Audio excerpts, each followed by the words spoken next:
I grew up in a fatherless home. I was addicted to alcohol. I was addicted to drugs. I was addicted to eating unhealthy food when I was a teenager and in my 20s.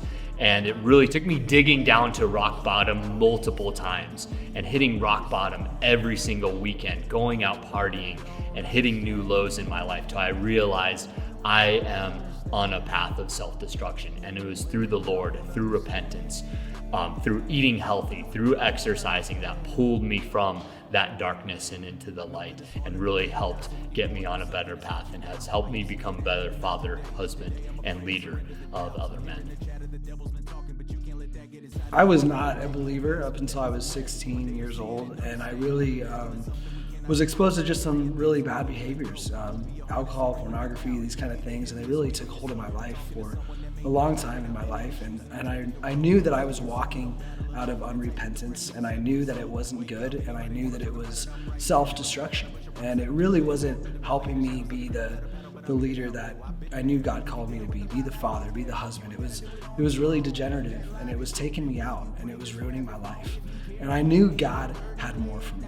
And so as I repented towards the Lord, and I really was, I seeked him out and said, God, I apologize for what I've done. I've defiled your name. I haven't given my life fully to you, God. Will you save me, Father?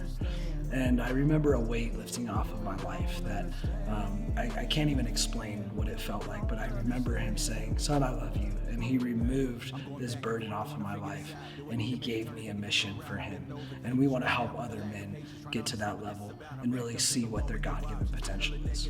To my conscience, tell me that there is a purpose through all of the pain. It's harder to see if I'm honest. What if I told you in order to grow, you're gonna walk through the fire when you're really invested? And when it's all over, you'll see why I did it, then maybe you'll see it's a blessing.